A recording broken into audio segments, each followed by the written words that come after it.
there's so much fear associated with the supernatural. And that's what these types of witches are, people that you're afraid of, but they appear to be normal like the rest of us. Hey, Alex. Hi. Thank you so much for taking the time to chat with me today. Thank you. Of course. I'm so chuffed to talk to you about Mayfair witches. She's different from the others. There used to be a time when someone said witch and your mind sort of went to this like green face, pointy nose, hat, all black. But nowadays it's a very different vibe. It's usually a gorgeous young actress, much like yourself, sort of dressed in this like anthropology vibes thing going on. When do you think that shift happened?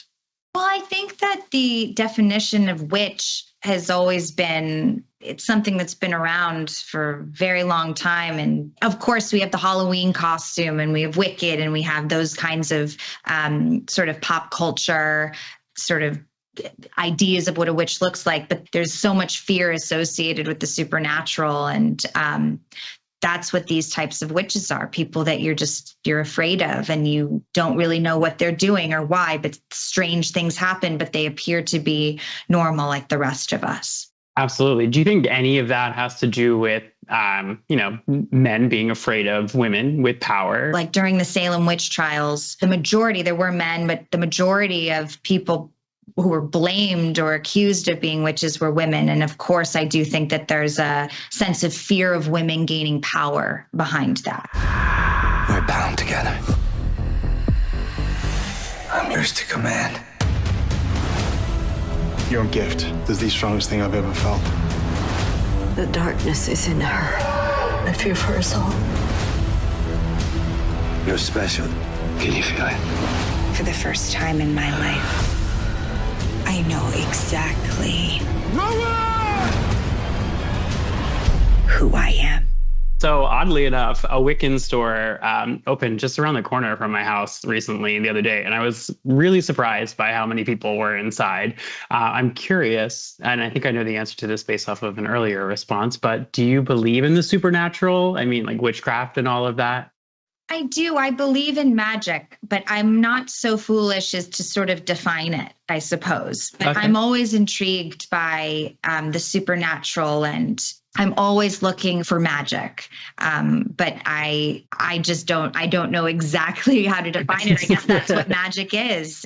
You can't see it. I love that. So I've watched several episodes of Witches Now, Mayfair Witches. And my main takeaway is avoid necklaces at all costs and never accept drinks from anyone. Is that like a fair assessment?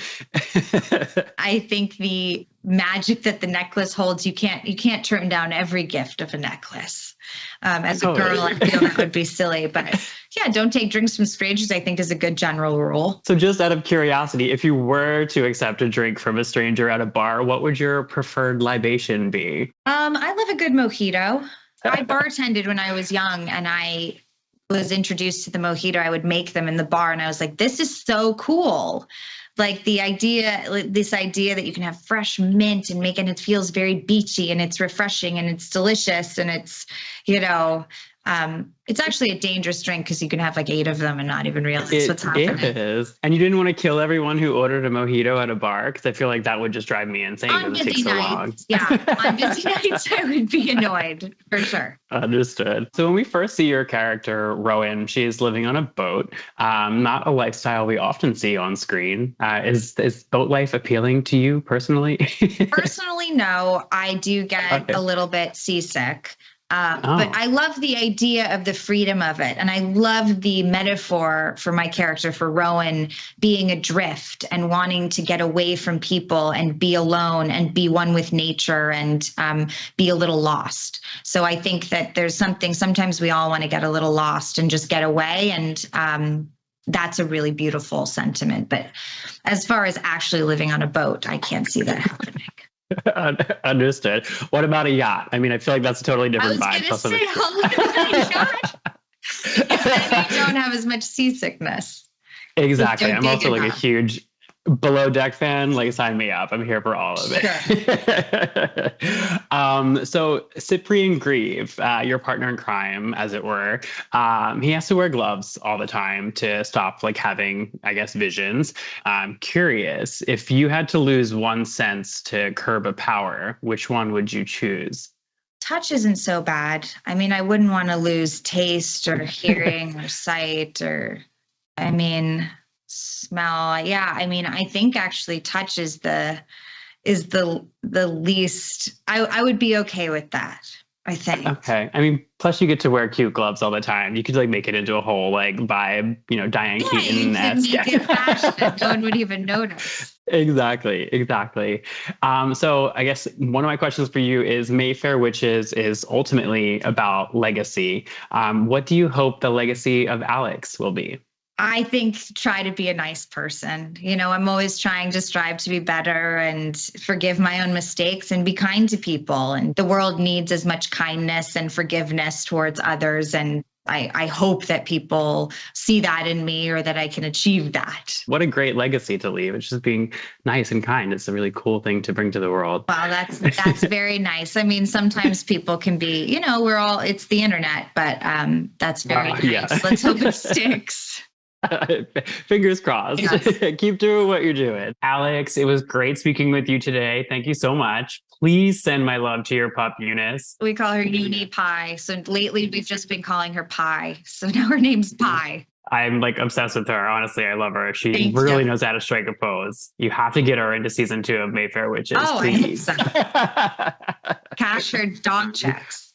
Exactly. Come on now. Famous dogs. Wonderful. Thank you so much. I really appreciate the time. Thank you so much. I've spent years building the life I thought I wanted. But there's something inside of me. Something that I can't explain. And I'm afraid. I don't understand anything that's happening to me. This power goes way back in your family. Do all the Mayfairs have gifts? You're just beginning to see the world behind the world. If you open your mind, you can be transformed. There are some who will lie to you. Evil comes in many forms. Your gift is the strongest thing I've ever felt. For the first time in my life, I know exactly who I am.